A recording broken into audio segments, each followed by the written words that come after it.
MP ఎలక్షన్ల తర్వాత కేటీఆర్ జైలుకు పోవడం ఖాయమన్నారు రాష్ట్ర ప్రభుత్వ సలహాదారు షబీర్ అలీ.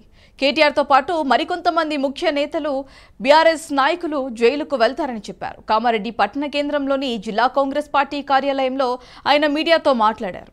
కవిత లిక్కర్ స్కామ్తో పాటు మరికొన్ని స్కామ్లు కుంభకోణాలు కూడా బయటపడుతున్నాయన్నారు.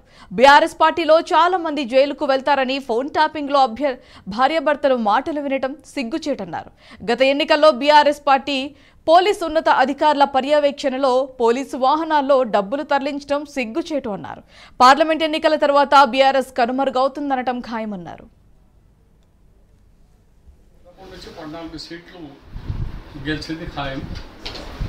మంచి మెజారిటీతో గెలుస్తాను. ప్రజల్లో మార్పు ఉంది. కొన్ని అర్బన్ ఏరియాలో కాంగ్రెస్ పార్టీకి తక్కువ వచ్చినాయి, బీఆర్ఎస్కి ఎక్కువ వచ్చినాయి. ఆ అర్బన్ ఏరియాస్లో కూడా పబ్లిక్ మారింది. మరి ఇంత డెవలప్ చేసుకుంటారని మేము అనుకోలేదు. 6 గ్యారెంటీల్లో 5 గ్యారెంటీ పూర్తి చేసాం. బస్ ఫ్రీగా మహిళలు తిరుగుతున్నారు. మహిళలకు 500 రూపాయలకి మన గ్యాస్ సిలిండర్ ఇచ్చినాం. ఇవాళ 200 రూపాయలు యూనిట్ అన్నాం. 200 యూనిట్ ఫ్రీ, జీరో కరెంట్ ఇస్తున్నాం. ఇవన్నీ మా కార్యక్రమాలు మేము చెప్పినవన్నీ చేస్తున్నాం.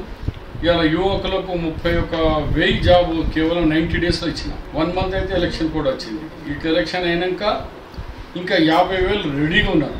50,000 విత్ ఇన్ 2 మంత్స్లోనే హ్యాండ్ ఓవర్ చేస్తాం. మేము 1 ఇయర్ క్యాలెండర్ ఇయర్ అనుకున్నాం. 1 ఇయర్లో 1 lakh జాబ్ ఇచ్చి తెలంగాణ కాదు యావత్ రాష్ట్రంలో శభాష్ కాంగ్రెస్ పార్టీ రేవంత్ రెడ్డి అని పేరు తీసుకొచ్చుకుంటాం. ఇవాళ మెగా డీసీ వేసినాం. ఎక్కడ కూడా కొడతా లేకుండా యువకులు హ్యాపీగా ఉన్నారు. ఫార్మర్స్ ఉన్నారు. రైతులకు వర్షాకాలంతో ఏమైనా నష్టమైన 10,000 చొప్పున ఇచ్చే ఆదేశాలు రేపు నుండి పోతున్నాయి. అగ్రికల్చర్స్కు సాయం అందుతుంది. వాళ్ళేమో 10 సంవత్సరాలు బీఆర్ఎస్ ఒక్కసారి కూడా ఆర్థిక సాయం ఇవ్వలేదు, బోనస్ ఇవ్వలేదు. కానీ ఇప్పుడు వచ్చి ఏమైంది అరే లగ్గమ్మ అయితే పిల్లగాడు పుట్టిన 1 ఇయర్ అయితే మేము పుట్టే 3 నెలలు అయింది. 1 నెల అయితే దాంట్లో ఎలక్షన్ కోడ్లోనే పోయింది. ఎంత అవి కూడా ఇన్ని స్పీడ్గా చేసాము. మేము నీకు ఖజానాలో 10,000 సిల్క్ ఇచ్చినాం.